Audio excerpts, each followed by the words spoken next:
Pwede ba munang smile sa katabi? Pag hindi nyo kakilala yan, magpakilala po kayo. Pag kilala mo naman yan, sabihin mo, ay sister, masaya ako, magkatabi na naman tayo. Amen? Praise God. Taas po ang kamay ng first time. First time. Si Ate Arlene. Praise God. Ayan. God bless you, Ate Arlene. Mahal ka ng Panginoon. At yung kapatid natin sa dulo, God bless you, anak. Pagpalain ka ng Panginoon. So ang lugar na inyong pinuntahan ay hindi lugar kung saan muli na namang magpapakilala sa inyo ng iba na namang religion. Okay? Ang JA1 Church ay hindi isang relihiyon. Ito po ay church kung saan nagpapakilala ng tamang relasyon sa ating Panginoon. Sobrang dami ng religion sa mundo. Hindi na natin dadagdagan. Amen ba? Actually, nagkakagulo na ang maraming tao dahil sa dami ng religion. So, hindi na natin kailangang magdagdag dito. What is important, according to the Bible, is knowing God and having a personal relationship sa Kanya. Yun ho yung dahilan kung bakit ako at ang marami nating mga kapatiran dito na talaga namang kabilang sa iba't ibang mga alam nyo na yun, kinagis na natin, ay napunta sa isang paniniwala na ang foundation ay ang mismong Biblia, mismong salita ng Diyos. Kaya lahat ng gagawin natin, makikita natin dito, lahat ito ay Bible-based. Amen? So ang ating text verse ay magagaling sa 1 John chapter 3, verse 4. Ang bawat nagkakasala ay lumalabag sa kautusan ng Diyos, sapagkat ang kasalanan ay paglabag sa kautusan. So yung definition ng sin, what is sin o anong kasalanan, ay maliwanag na sinabi na, pinaliwanag mismo ng salita ng Diyos. Ang bawat nagkakasala daw ay lumalabag sa kautusan, sapagkat ang kasalanan ay paglabag sa kautusan. Sin is transgression of the law or divine law. What is the effect of sin? Okay? Pero bago tayo pumunta doon, punta muna tayo doon sa pinagmulan talaga nito. Okay? Genesis chapter 3, verse 8 to 11. Di ba, ang unang tao, si Adan at si Eva, ay nilagay ng ating Panginoon sa hardin ng Eden, kung saan hindi nila kailangan magtrabaho, lahat ng pagkain, lahat ng kailangan nila ay nandoon. Pero, sabi ng Panginoon, merong kaisa-isahang prutas dyan na huwag ninyong kakainin. Dahil pag kinain ninyo yan, magkakaroon kayo ng kaunawaan, okay, sa mga bagay na hindi nyo dapat. O, ibig sabihin na natin, kasalanan kapag pag ginawa ninyo yan. Sa madaling salita, ginawa pa rin nila ang ipinagbabawal. Okay? So doon na tayo sa kasunod. Anong sabi ng verse 8? Nang dapit hapon na, narinig nilang, ang tinutukoy ay si Eva at si Adan, na naglalakad sa halamanan ang Panginoong Yahweh. Kaya't nagtago sila sa mga puno. Narinig nila na paparating si Lord. Alam nyo, dati na naman tong nangyayari. Kasi ang relationship ng tao at ang Diyos noon, very close. Okay? Nakikipag-usap talaga si Adan sa Diyos. At ang Diyos ay nagsasalita. At walang problema. Nagkaroon ng problem dahil dito. Okay? At first time itong nangyari, na sa kanilang matagal nang nangyayari na pag-uusap at maayos na relationship, ay itong dalawa ay nagtatago. Imaginein mo, yung mga anak mo, regular naman, tuwing dadating ka, yumayakap sa'yo, di ba? Oy, kumikis. Tapos pagdating mo, nagtatago. Nasaan na kayo? Hinahanap mo. So, very unusual, ano? Kakaiba yung nangyayari, bakit nagtatago? Kaya tingnan nyo sabi ni Lord. Nung marinig nila, nagtago sila sa mga puno. Ngunit, tinawag niya ang lalaki. At tinanong, saan ka naroroon, Adan? natakot po ako nang marinig kong kayo'y nasa halamanan. Ano daw ang naramdaman ni Adan? Natakot. This is normal. Kapag may ginawa kang mali, nakaramdam ka ng takot. Amen ba? Kaya mga bata, pag gano'n, pag may mali yan, nagtatago. Hanapin mo pa. Natakot po ako nang marinig kong kayo'y nasa halamanan. Nagtago po ako sapagkat ako'y hubad. At first time din na nadiscover niya, hubad siya. Matagal naman na siyang hubad. Amen ba? So next week, pag-uusapan natin tungkol doon. Ha? Sagot ng lalaki, nagtanong muli ang Diyos, sinong may sabi sa iyong hubad ka?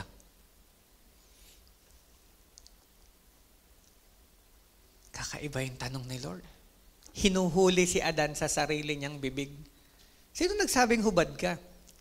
Ibig sabihin ni Lord, matagal ka ng hubad. Paano mo nalaman na hubad ka? Eto na sunod na tanong ni Lord, bakit?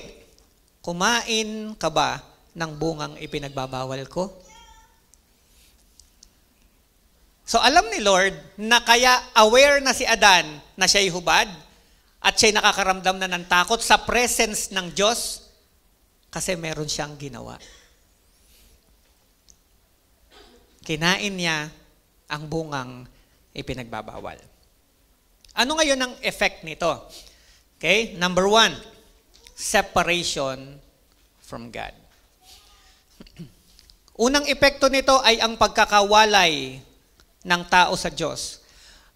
Pagkasira noong tamang magandang relasyon ng tao at ng Diyos. Di ba noon? Pag nagsalita ang Diyos, nakikinig si Adan at nagsasalita din si Adan sa Diyos. Pero nung magkasala si Adan, anong nangyari? Nagkaroon na ng gap. Amen? Yung dating malapit na relasyon, lumayo. Bakit? Gumit na ang kasalanan. Sin can lead to a separation from God or a failure to conform to the divine will. Kaya sabi ng Isaiah 59 verse 2, ang masasama ninyong gawa ang dahilan ng pagkahiwalay ninyo sa Diyos. Nagkasala kayo, kaya hindi ninyo siya makita at hindi niya kayo marinig. Hindi maigsi ang kamay ni Lord para hindi maabot ang mga taong umiiyak at dumadaing sa Kanya sa panalangin. Amen ba? Hindi mahina ang tenga ng Diyos para marinig niya ang hinaing ng Kanyang mga nilikha. Hindi malabo ang Kanyang mga mata para hindi niya makita ang mga taong nilikha niya ayon sa Kanyang wangis. Ang sabi dito sa Isaiah, ang dahilan daw ay ang masasamang gawa kung bakit nahiwalay ang tao sa Diyos. Nagkasala kayo, kaya hindi niyo siya makita at hindi ninyo siya marinig. Yan ang dahilan kung bakit si Jesus ay namatay na sa krus, 2,000 taon ang mahigit ang nakalilipas. Available na ang kaligtasan para sa lahat kasi natigis na ang Kanyang banal na dugo. Pero still, ang maraming tao ay nabubuhay pa rin ng walang kapag-apag-asa at walang katiyakan sa buhay na walang hanggan. Pag alis ng tao sa mundo, may buhay pang naghihintay. Yun ay walang hanggang buhay. Yun ay sa impyerno at sa langit sa piling ng Diyos. Ang pagpunta sa langit ay binigyan na ng katiyakan ng Panginoong Hesus nung siya'y ipinako sa krus. Ang kailangan gawin ng tao, tanggapin si Jesus bilang Panginoon at tagapagligtas at ina-assure ng Panginoong Hesus na ang salvation mo ay nasa sa Kanya. Diba sabi ng Bible, ang sino man na tumanggap sa Panginoong Hesus bilang Panginoon at tagapagligtas ay hindi mapapahamak kung hindi magkakaroon ng buhay na walang hanggan. Amen? So ang dahilan bakit nahiwalay ang tao sa Diyos? Kasalanan. Yan, nakasulat. Ang masasama ninyong gawa ang dahilan ng pagkahiwalay ninyo sa Diyos. Kasalanan. Kaya maraming tao hindi makita ang magandang plano ng Diyos. Hindi maintindihan ang gustong gawin ng Panginoon. Bakit? Sabi ng Bible, si Satanas ang Diyos ng mundo, ng sanlibutan. At dahil siya ang Diyos ng sanlibutan, pinipiringan niya ang mga mata ng mga tao para hindi makita ang liwanag ng Panginoon. Kaya ang salita ng Diyos ay kailangang ipahayag sa lahat sapagkat ito ang magbubukas ng ating mga mata. Ito ang magbubukas ng ating tenga at ito ang magpapaunawa sa atin kung ano talaga ang nagaganap sa mundo.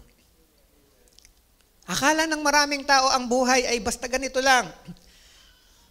Mag-aaral, magtatrabaho, magkakapamilya, tapos tatanda, mamamatay. Hindi po ganon. Hindi po tayo katulad ng mga bato na nilikha na basta ganon lang. May purpose ang buhay ng tao. Nilikha ka ng Diyos na may layunin. At meron ho tayong gagampanan sa mundong ito. Hindi natin kailangan maging pastor para malakaran natin ang purpose natin. Ang kailangan lamang natin ay maunawaan, ano ba ang layunin ng Diyos sa buhay ko? At alam mo ang layunin ng Diyos sa buhay mo? Maglingkod ka sa Kanya. Bakit? Pansamantala ka lang dito. We are all strangers here on earth. Pansamantalang dadaan. At ang sabi ng Book of Proverbs, ang buhay ng tao parang usok lamang sa mundo. Nakikita mong tumataas, maya-maya wala na. Katulad din ito ng halaman na ngayon ay napakaganda, pulang-pula, dilaw na dilaw, maya-maya tuyo na. Ganyan daw kaigsi ang buhay ng tao sa mundong ito. Ngayon, yung panahong ibinigay ng Diyos sa atin, huwag nating sayangin. Upang maintindihan natin ang plano niya sa ating mga buhay. Amen ba? So that's number 1. Effect ng kasalanan sa ating buhay, inilalayo tayo sa Diyos. Kaya huwag tayong magtaka kung bakit maraming mga tao ang wala man lang baser o wala man lang nagbibigay sa kanya ng ang tawag dito? Wala man lang siyang nararamdaman na anything kahit mali na ang kanyang ginagawa kasi nakahiwalay sa Diyos. Pero pag ang tao malapit sa Diyos, sensitive siya sa kalooban ng Panginoon. Amen ba? Ano pang effect nito? Guilt and shame. Di ba nung kagatin at kainin ni Adan at ni Eva ang pinagbabawal na prutas? Sa madaling salita, nung sila'y magkasala, anong naramdaman nila? Na-guilty sila at nahiya sila. Kaya nga sabi ng Panginoon, Adan, nasaan ka? Nagtatago po kasi hubad ako. Ang kasalanan o ang paggawa ng kasalanan, talagang nakakaramdam ang gumagawa ng kasalanan ng guilt and shame. Diba? Inis siya, di niya alam. Lord, diba? Tas nahihiya. Kaya pag sinabi mo, kapatid, ba't hindi ka nakapag-church? Busy lang po. Pero ang totoo, madalas, or may mga pagkakataon, parang feeling niya, hindi ako karapat-dapat sa Panginoon. Kapatid, ikaw ang mag-o-opening prayer. Wag na muna po ako. Yung pala, may ginawa. Amen ba? Kapatid, gawin mo to. Pastor, iba na lang muna. Kasi yun ang effect ng kasalanan. Guilt and shame. At yun ay makikita natin kay Adan at kay Eva, nagtago. Bakit? Ang kasalanan ay talagang nakakahiya. Kaya nga, ang kasalanan ay ginagawa sa dilim, hindi sa liwanag. Amen ba? Ang kasalanan ay ginagawa ng nakatago at hindi lantad. Bakit? Kasi talaga namang hindi maganda. Pero bakit nagagawa ng tao? Sapagat ang tao ay walang kapangyarihan na labanan ito. Maliban lamang ng isang tao ay isinuko na ang kanyang buong buhay sa Panginoon. At doon nagkakaroon ng kapangyarihan ang Diyos upang bigyan siya ng lakas. Amen ba? Kaya madami ako nakausap. Sabi niya, saka na ako pupunta sa church pag naayos ko na yung buhay ko. Kaya ka nga pupunta sa church kasi hindi mo kayang ayusin ang buhay mo. Walang sino mang tao ang kayang ayusin ang kanyang sarili tapos pupunta sa church. Ano ang logic? Kaya ka nga pupunta sa church, you need God. Amen? Kailangan mo ng mas malakas sa'yo para ikaw ay ayusin. Kasi ang buhay ng isang taong malayo sa Diyos, aminin man natin o hindi, talagang magulo. Talagang magulo. Maingay, masalimuot. Kaya nga ang isang taong lumapit sa Panginoon, inaayos ng Diyos ang kanyang buhay. Kasi hindi natin kaya. Or else, kung kaya naman pala ng taong ayusin ang kanyang sarili, ano naman ang dahilan ng Diyos? Bakit pa niya hahayaang mamatay ang kanyang kaisa-isang anak at pahirapan sa krus? Amen ba? Hindi ba kaya isinugo ang bugtong na anak sapagkat nakita niyang hopeless ang kalagayan ng tao? Kaya walang tao ang pupunta sa Panginoon na ayos na. Lahat ho tayo na lumapit sa Diyos, nagpapaayos sa Panginoon. Amen ba? At kahit tayo'y matagal nang naglilingkod sa Panginoon, still, inaamin natin, hindi pa rin tayo perfect. Kaya nga, ang kalagayan, kasi akala ng tao sa labas, ang mga tao sa simbahan, mga perfect. Hindi nila alam na hindi nila alam na ang simbahan ay spiritual na ospital. Bakit pumupunta ang tao sa ospital? Nagpapagamot. Bakit may mga naka-ICU? Matindi ang pagpapagamot. Amen? So, ang taong pumupunta sa church at nag-stay sa church ay mga taong kinikilala na may sakit siya, kailangan niya ng doktor at yun ay ang Diyos. Kaya ang titingnan natin sa loob ng church, hindi mga perpektong tao, kundi mga taong nagpakumbaba sa Panginoon at kinilalang kailangan niya ng Diyos. Amen? Sabihin sa tabi mo, congratulations. Nandito ka. Amen? Praise God. Again, effect of sin. The effect of sin is guilt and shame. Hanggat hindi isinusurrender ng isang tao yung kanyang kasalanan, yung kanyang buhay sa Panginoon, paulit-ulit niyang mararamdaman itong ganitong pakiramdam. Yung guilty feeling and shame. It paralyzed the one who is sinning or hiding sin. Kaya hindi makakalapit sa Diyos eh. Anong sabi ng Kawikaan 28:13? Ang nagkukubli ng kanyang sala o ang nagtatago ng kasalanan ay hindi mapapabuti. Ngunit kahahabagan ng Diyos ang nagbabalik loob at nagsisisi. Gusto ba nating kahabagan tayo? Ang sikreto lang ay magbalik loob. Ano ibig sabihin nun? Magpakumbaba. Amen? Kailangan talaga natin ng Savior. Kailangan natin ng Diyos. Ang pinag-uusapan natin dito ay yung Diyos na makapangyarihan sa lahat. Na lumikha ng langit at ng lupa. Kasi marami pong Diyos, sabi ng Biblia, ang nagpapakilalang sila ang Diyos. Pero hindi sila ang totoong Diyos. Ang tunay na Diyos ay Diyos na nakakaunawa ng lahat ng bagay, pinakamalakas sa lahat, at nauunawaan ang lahat, at kayang sumaisang dako sa lahat ng lugar sa iisang pagkakataon. Yan ang Diyos natin. Hindi yung pupunta ka doon, nandun ang Diyos, aakyat ka, nandun ang Diyos. Hindi. Ang Diyos ay Diyos. At kung talagang yan ay totoong Diyos, nandito siya, nandun siya, nandun siya, nandun siya, nasa Amerika, nasa iba't ibang lugar, sa iisang pagkakataon. Yun ang Diyos. Amen? At alam niyo ba ang ating Panginoon? Nakatira sa puso ng mga taong tinanggap siya bilang Panginoon at tagapagligtas. Kaya sabi ng Bible, sige palakpakan natin si Lord. Kaya sabi ng Bible, tayo daw po ay may tatak. ang mga tumanggap sa Kanya bilang Panginoon tagapagligtas ay binigyan ng Diyos ng tatak. Kaya alam ng Diyos ang Kanya kahit ang dami-daming tao. Anong tatak yon? Yun po ay ang banal na Espiritu Santo. Yun ang tatak ng mga anak ng Diyos. Kaya hindi pwedeng dayain ng Panginoon sapagkat nakikita niya ang banal na Espiritu Santong nakatira. Diba sabi ng Bible, hindi ba ninyo alam ng inyong katawan ay templo ng banal na Espiritu Santo? Amen?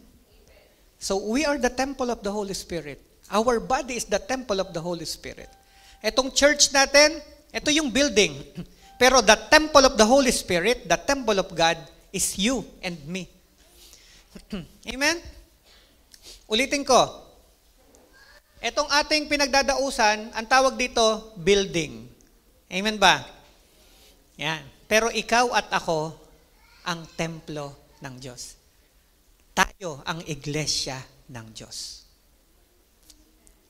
Baka may malito ha.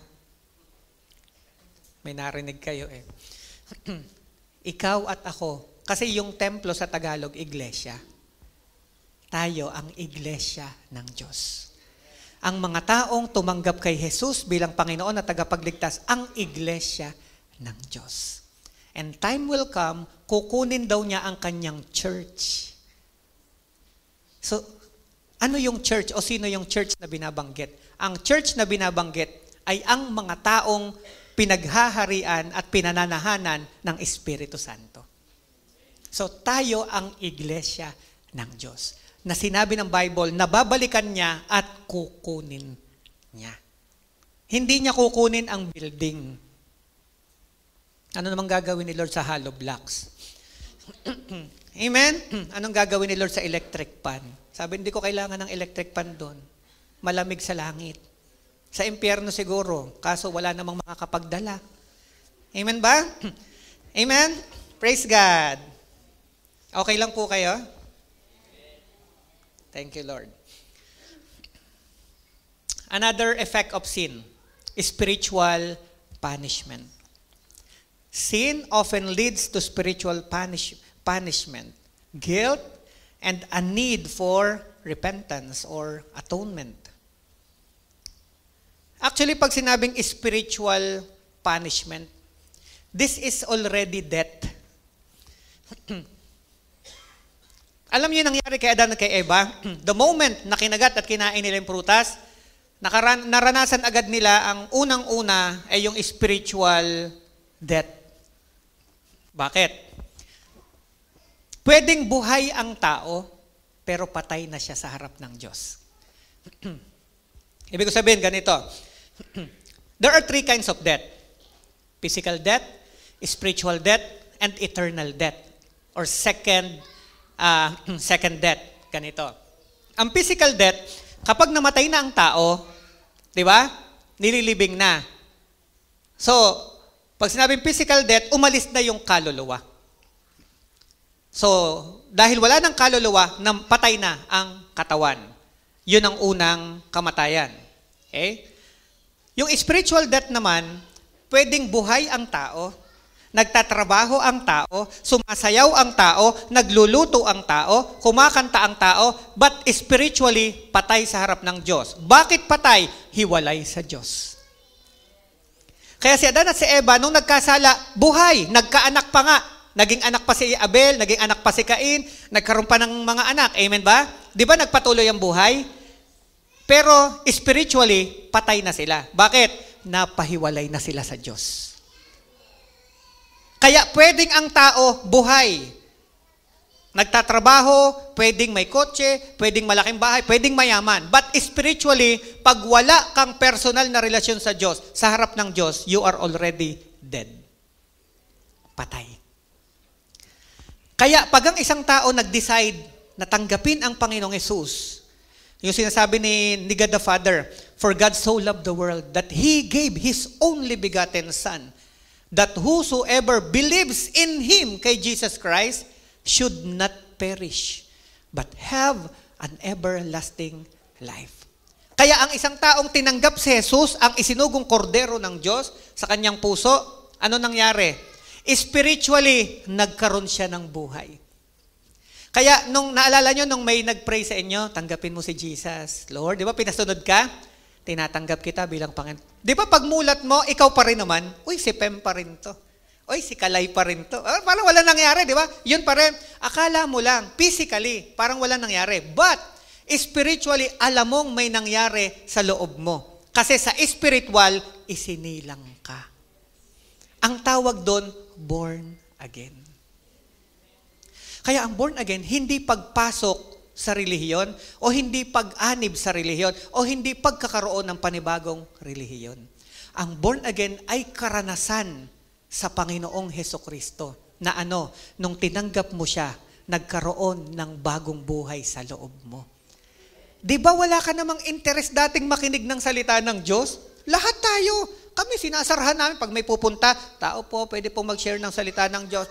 Busy kami. Sinasara namin, lalo si Mama. Naku po, wag na, mangangaral ka, tapos hihingan mo kami ng pera dito. Sabing gano'n ni Mama.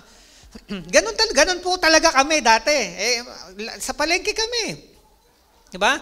So hindi natin alam. This is miracle. Alam nyo ba nung tayo mapunta dito, mabuksan tayo at maunawaan natin ito, milagro to ng Diyos. Kaya itinuturing namin milagro to ng Diyos kasi sino ba ditong nag-aral ng college? Ang course niya magpapastor? Wala naman. Amen? Siguro kung sa Bible school. Pero wala Wala sa isip ko yun. Kilala ho ko nung mga kasama namin na nakatira sa... Hindi ko ho pangarap. Pero calling Tinakasan ko, pero kino-corner ako ni Lord. Wala akong magawa. At nang sumunod ako sa Panginoon, kahit hindi ako nag-aral ng Bible school, binigyan niya ako ng katalinuhan para mangaral ng kanyang salita. Amen ba? So, nandito tayo ngayon magkakasama. Ito'y biyaya ng Diyos. Palakpakan natin si Lord. So, spiritual punishment. Nakalungkot. Siguro may nakikita, may kilala kang mga tao ngayon, kamag-anak. Alam mong buhay sila, but spiritually they are dead. Kapag nanatili sila sa ganong kalagayan, at inabutan sila ng kanilang pisikal na kamatayan, ano ang kasunod? Yung pangatlong kamatayan, ang kanilang dadatnan. Ano yon? Kamatayang walang hanggan. At saan yon? Sa impyerno. Kaya hanggat buhay ka, pakinggan mo ang tinig ng Diyos. Tanggapin mo siya dahil kailangan mo ng Savior. Hindi mo kayang iligtas ang sarili mo. Kailangan mo ang Panginoong Jesus. Sabi ni Jesus sa John 14 verse 6, ako lang ang daan, ang katotohanan at ang buhay. Walang makakapunta sa Ama sa pamamagitan ko. Ano daw ang daan? Sinong daan? Si Jesus. Kaya pag na may sabing kami ang tamang daan, mali yun. Kasi ang daan ay si Jesus. Pag sinabi naman ng iba na hindi na kailangan si Jesus, diretso na tayo sa Ama, mali. Kasi sabi ni Jesus, ako ang daan papunta sa Ama. Isinugo ng Ama ang kanyang anak. Bakit sasabihin ng Ama, huwag niyo siyang pakinggan, shortcut na kayo? Di ba? Walang logic Sinugo niya yon, lahat ng kasama nun tatanggapin ng Ama. Kasi si Jesus ang mukha ng Ama na hindi nakikita. Kaya walang didiretso. Di ba? Hindi pwedeng, hindi kita kailangan. Ang kailangan ko, maliit na Diyos ka lang. Gusto ko ang malaking Diyos. Anong malaking malaki? Yan na nga yan Sinugo na nga ang tagapagligtas. Siya ang Savior mo. Kahit hindi mo isipin si God the Father, pupunta ka kay God the Father at tatanggapin ka ni God the Father dahil dala ka ng kanyang bugtong na anak. Di ba nung binautismuhan ng Panginoong Hesus ni Juan Bautista, pag-ahon niya, isang kalapate ang bumaba at yun ay ang banal na Espiritu Santo? Doon nagpakilala ang Trinity. Pagkatapos, ang Diyos Amay nagsalitang muli. Siya ang aking bugtong na anak. Siya'y lubos kong kinalulugdan. Amen? So, ang focus natin sa buhay na ito, sino? Si Jesus. Amen? Sabi ng Bible, pagdating sa korte ng langit, ang judge, ang Diyos. Ang abogado, ang Diyos. Paano ka mahahatulan kung kasama mo ang Panginoong Hesus? Kung kasama mo ang Diyos? Siya ang abogado mo. O sige, sabi ni Satanas, ganun yan. Pa-attend-attend pa sa church, pamura-mura naman. Pa-attend-attend yan sa church, pero madamot. Pa-attend-attend yan sa church, masama ang ugali, masama mag-isip, masama ang mata, lahat na, inakusa. Sabi ng Panginoong Hesus, bilang abogado, hinugasan ko na siya ng banal ng dugo, ng aking dugo. Kaya sa harap ng judge, hindi nakikita yung inaakusang kasalanan. Sa harap ng judge, ang nakikita, ang dugo ng abogado ni Jesus. Sino ba yun? Anak niya eh. Kaya sabing ganun, absuelto na yan. Amen?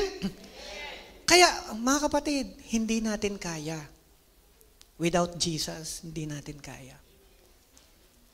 And again, iba ito. Hindi ito relihiyon. Ito'y relasyon sa Diyos. At ang relasyon, pinagtitibay, pinalalalim. Wino-work out. Kaya nga, nung tayo'y pumasok sa relasyon, umaattend tayo ng church. Bakit? Kailangan nating palalimin ang relasyon. Noong wala kang relasyon, di ba wala kang pakialam? Ay, mamimili ako sa SM. Ay, magsha-shopping ako, mamamasyal ako. Wala kang pakialam. Bakit? Wala kang commitment. Pero nung nag-asawa ka, may commitment ka na. Hindi na pwedeng ganoon. Ay, bukas na ako uwi, sa isang linggo na ako uwi. Bakit? Hindi ka na binata.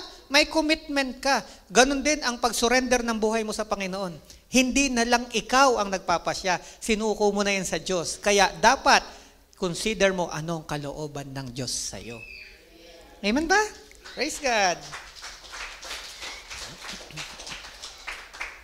Sabi ng Romans chapter 6:23, sabay-sabay tayo, sapagkat ang kabayaran ng kasalanan ay kamatayan. Ngunit ang kaloob ng Diyos ay buhay na walang hanggan sa pamamagitan ni Kristo Jesus na ating Panginoon. Tingnan nyo ang kabayaran ng kasalanan, kamatayan. Pag kamatayan, binanggit ko na sa inyo yung tatlong klase ng kamatayan. Pero ang sukdulan, impyerno.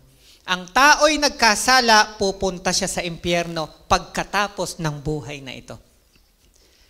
Alam mo, maaring hirap ka na sa buhay na ito, iniisip mo anong isasaing mo bukas. Di ba? Ang dami kong kilala, mga taga-London. Grabe, hirap na hirap sa buhay. Pastor, taga-London, hirap na sa buhay. Oo, Londoon, Londito, kung saan-saan naglolon. Amen? Hirap na hirap. Talagang hindi alam ang gagawin. Yung iba namang kaibigan ko, mga taga Las Vegas. Lagi na mong problema. Pastor, isang saing na lang. Isang saing na lang. Las Vegas Amen? Hindi nila alam ang gagawin. yung iba. Amen? Hirapan. Si Chloe ngayon lang nakahabol. Di ba? Mabagal yung internet mo. Amen? Yun yung problem. Hindi alam ang gagawin. Pero again, ang kasalanan ay may tiyak na kabayaran. At yan ay kamatayan. Kapatid, kung ngayon, problemado ka na. Kung ngayon, nahihirapan ka na sa buhay mo. Kung ngayon, sa mundong ito, ang dami mo nang iniiiyak. Pero, kahit papano, pag may dumating kang kapitbahay na joker, nakakangiti ka pa. Amen ba? Pansamantalang nakakalimot sa problema. Pag hindi mo pinahalagahan ang salita ng Diyos, inabutan ka ng kamatayan physically, lilipat ka na sa walang hanggan. Nandito ka pa lang sa pansamantala, paglipat mo sa walang hanggan, hindi ka na makakaramdam ni katiting na saya, ginhawa, o kahit anuman. Walang katapusang pagdurusa na tuloy-tuloy. Kaya mahal ng Diyos ang tao. Alam niyang nahihirapan tayo sa mundo. At alam niyang hindi talaga tayo dapat mapunta sa impyerno. Kasi hindi niya nilikha yun para sa tao. Nilikha niya yun para kay Satanas at sa mga demonyo. Pero ang tao, na hindi siya kikilalanin bilang Panginoon at tagapagligtas, ay wala siyang magagawa. Hindi niya maililigtas ang taong ayaw niyang magpaligtas. Ikaw ang magpapasya. Ang kasalanan mo ay isusurrender mo. Panginoon, binibigay ko sa iyo ang kasalanan ko at ang buhay ko isinusuko ko sa iyo. Doon ka palang magkakaroon ng tunay na kaunawaan na ang buhay sa mundo ay dapat ipamuhay sa layunin ng Panginoon. Hindi mo babastahin ang buhay. Hindi masasayang ang buhay. Amen ba? So salvation is not something that we earn.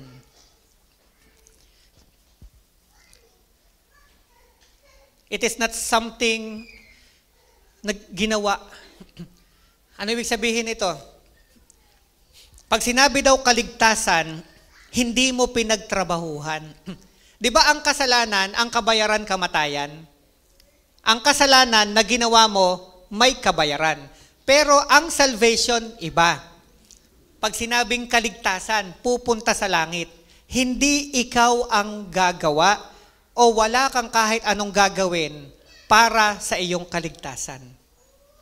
Ang gumawa para sa kaligtasan mo'y si Jesucristo.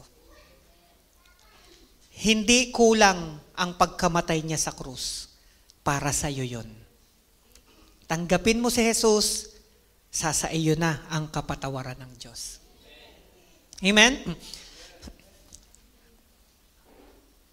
Tayo ay pinaniwala na kailangang maging mabait ka para pumunta sa langit.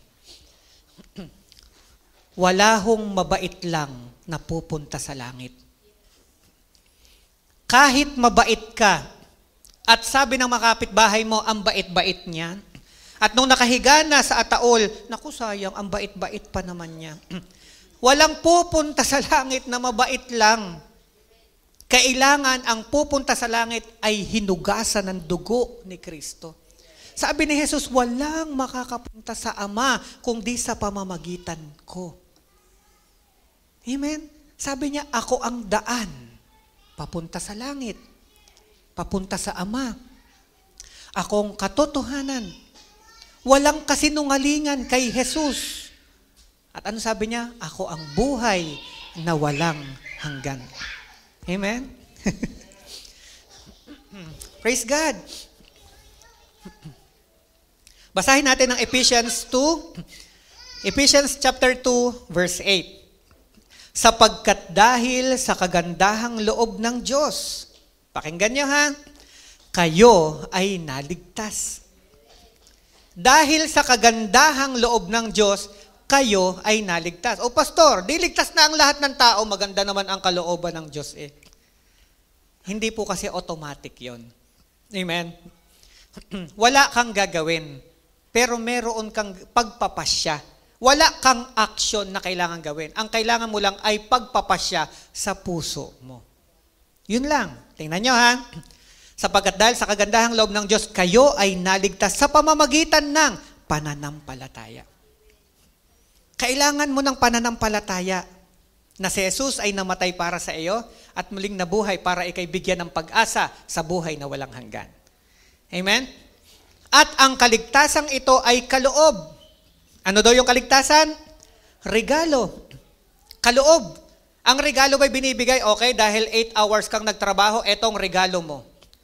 Hindi regalo yon.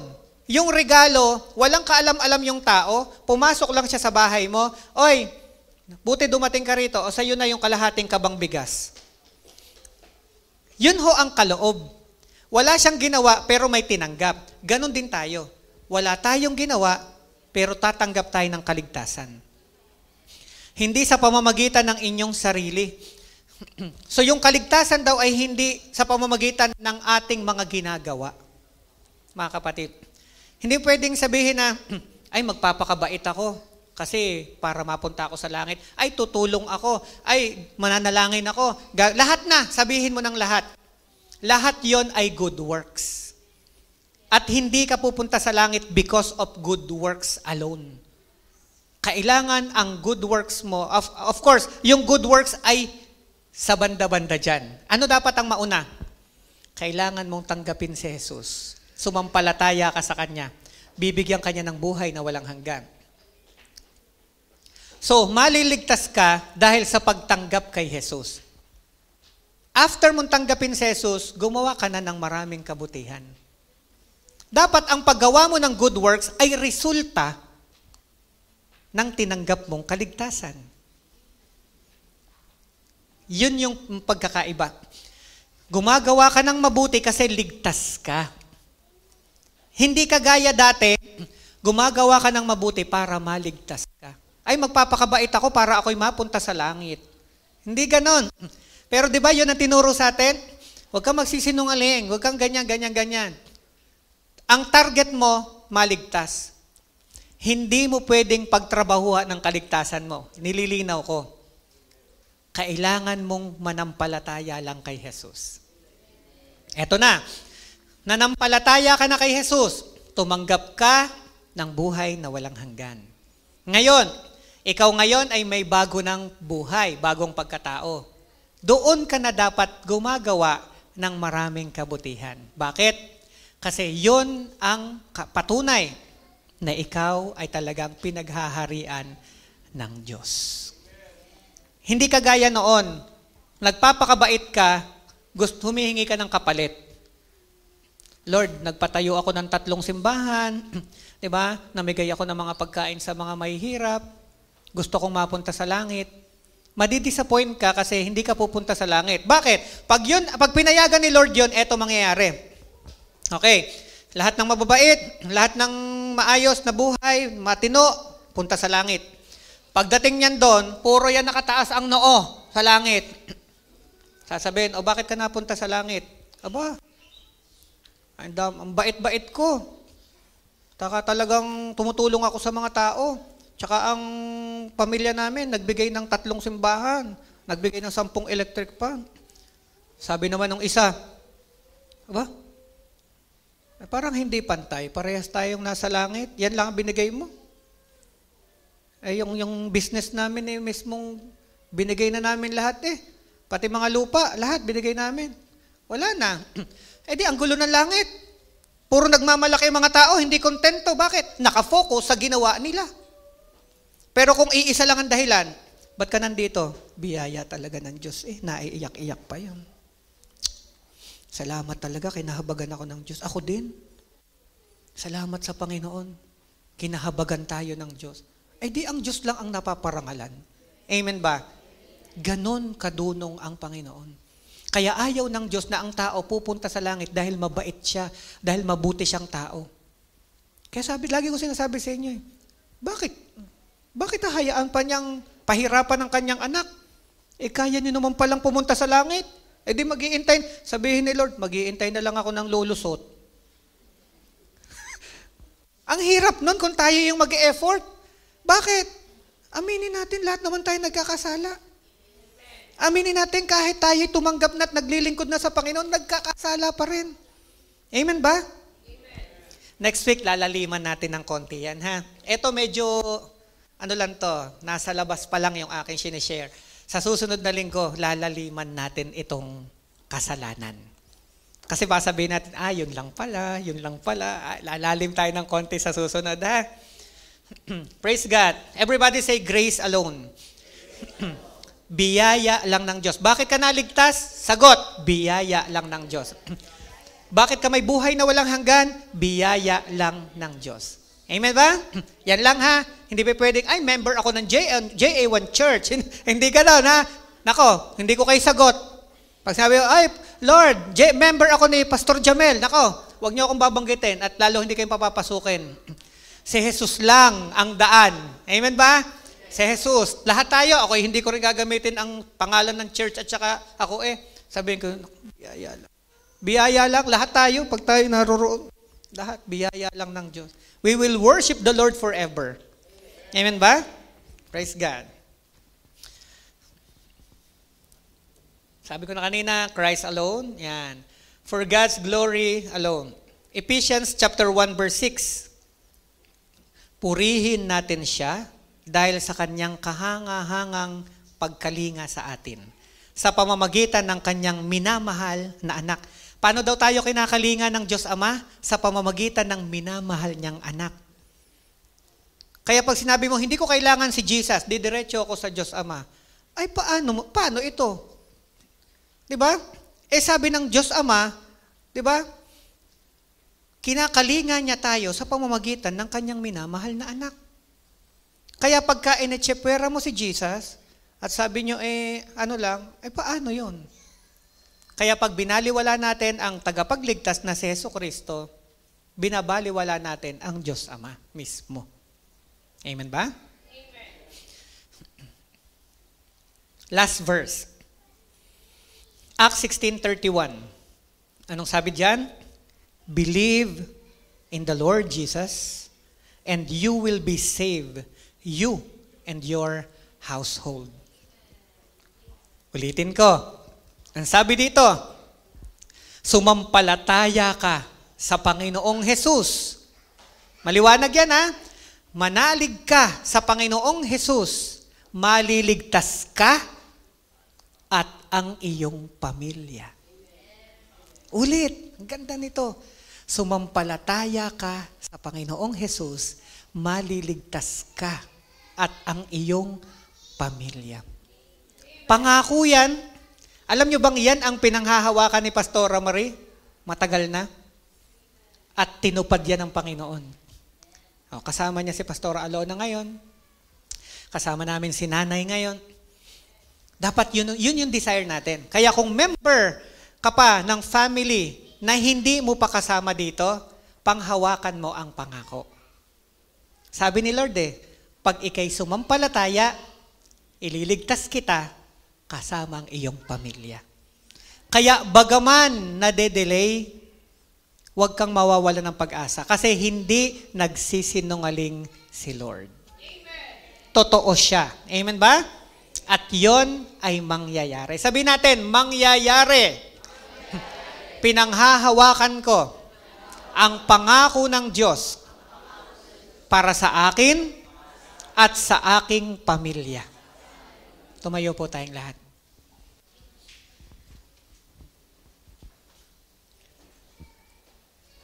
Church, narinig natin na napakaraming epekto at hindi magandang bunga ang kasalanan sa ating buhay. Everybody close your eyes. According to James chapter 5 verse 16, confess your sins to one another and pray for one another. Ipagtapat mo ang iyong mga kasalanan. This time, sabihin mo ito sa ating Panginoon. Anything na pinapaisip sa iyo ni Lord ngayon, anything na pinapakita ni Lord sa iyo, mga bagay na nagawa mo, naisip mo, nasabi mo na hindi kalooban ng Diyos. At kung may mga bagay sa buhay mo na meron kang mga secret sins or meron kang mga kasalanan na nilalagay mo lang sa kabilang kwarto at kinukuha mo rin kapag kailangan mo, surrender it all. Lahat. Gusto ni Lord isuko mong lahat yan. Na walang area ng buhay mo ang hindi niya pa kontrolado. Kundi mula ulo hanggang talampakan, gusto ng ating Panginoon, siya ang makakakilos.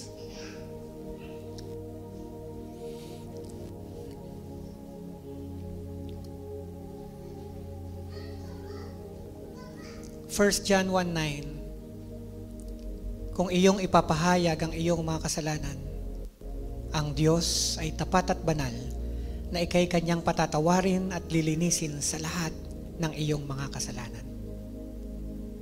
Open your mouth. Surrender your heart, your life to God.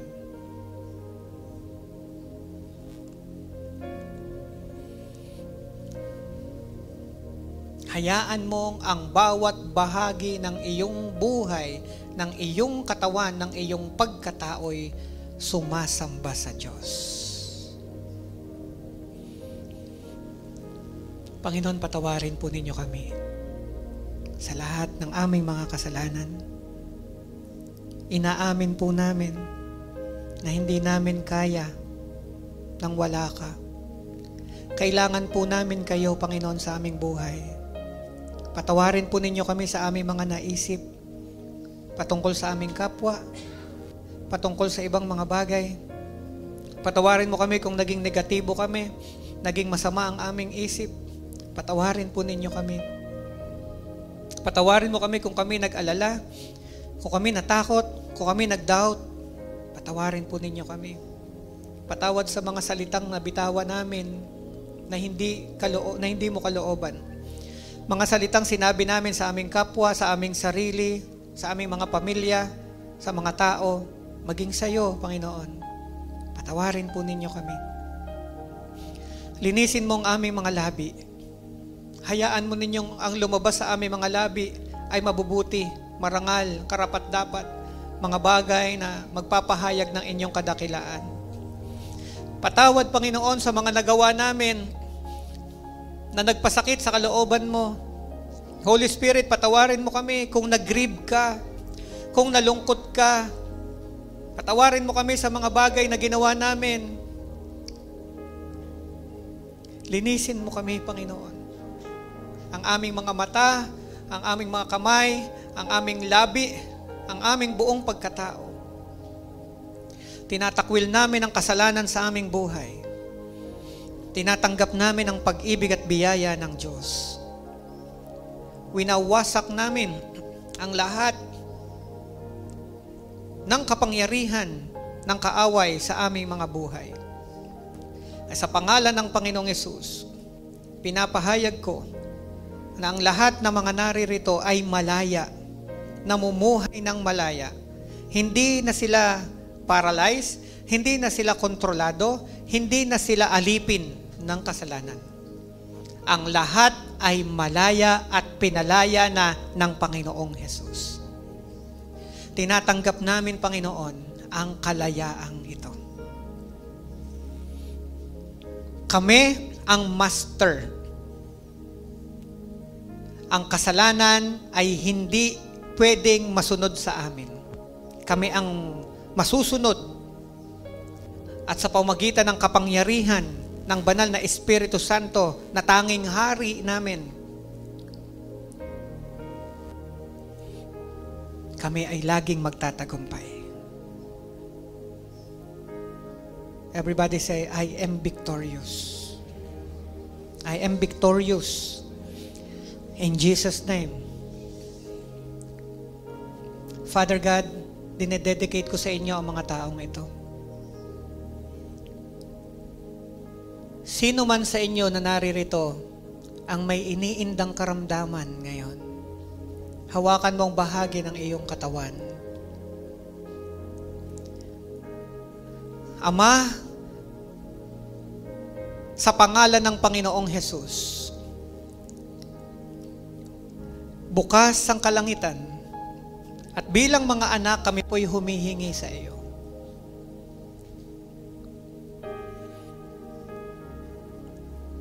Magbuhos ka ng iyong himala.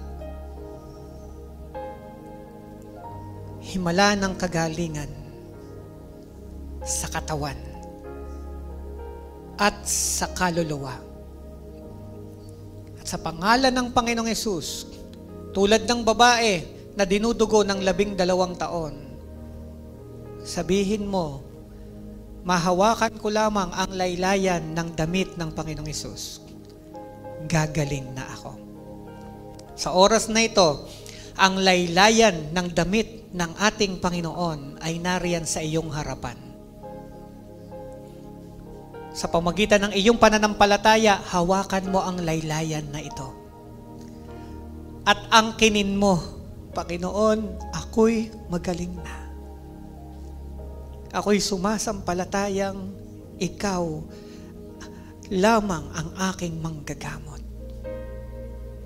Tanggapin mo ang himalang iyan, tanggapin mo ang kagalingan, at mangako ka, ang Diyos lamang ang iyong paglilingkuran.